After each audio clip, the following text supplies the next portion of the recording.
Fertile agricultural land used to be the source of Groningen's prosperity, but today the region's treasure is buried 3 kilometers beneath the ground.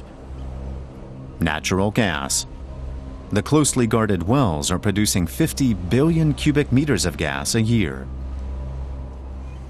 Mata Bos and her husband live on top of this gold mine, but the riches beneath their feet have brought nothing but trouble. Gas extraction is causing the earth to shake. This is an old farm. There are a lot of cracks here in the barn, and they're getting bigger. You can even see outside through this one. The whole farm is falling apart. The walls are damaged. The cracks over the doors are getting bigger. And we can't shut the doors anymore. Seismologists have registered 65 earthquakes here so far this year. One of them had a magnitude of 3.4. And scientists predict the tremors could soon hit magnitudes of 4 to 5. That actually doesn't tell us a lot when it comes to working out what's going to happen.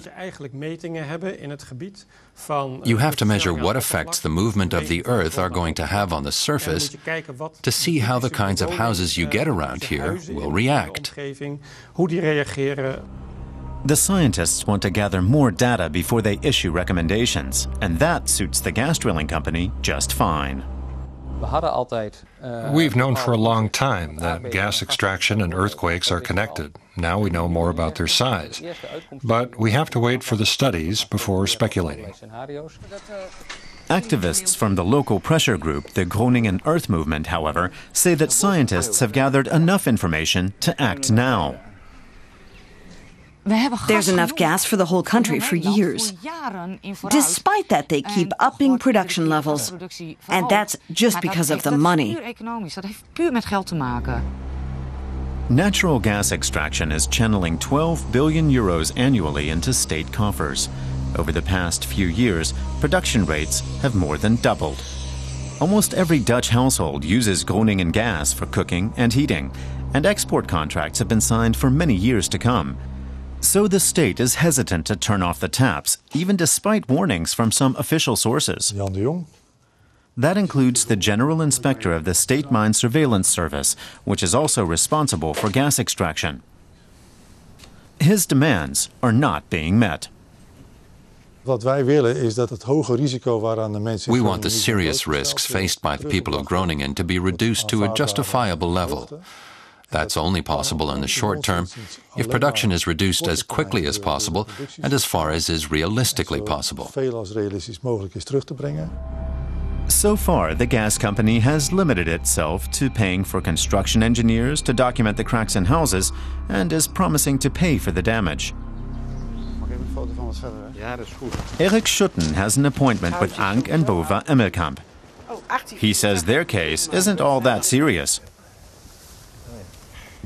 Well, this is an old crack here. You can see that by its width. But the crack has grown larger because of the quakes. And we're going to deal with it before it gets worse. But the Emmelkamps aren't just worried about the cracks. They've spent a lot of money on their home and have been trying to sell it for 5 years now. Sales are bad because of the earthquakes. We'll have to wait and see. But a lot of people can't wait. Property values are falling, and more than 7,000 homeowners have registered damages. More and more people feel like they've been taken hostage in their own home. A lot of them want to leave because they're scared of the next quake. But they can't, because their homes are unsellable. So they're trapped in an earthquake zone with an uncertain future. Mata Bos doesn't want to leave. She spent her entire life at the farm, but she's not sure the house can be saved. We sleep above the cellar.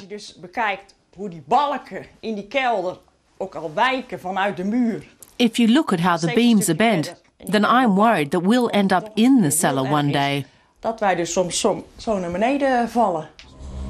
A lot of people who live above the gas field are worried that their safety is being sacrificed for the money that it brings.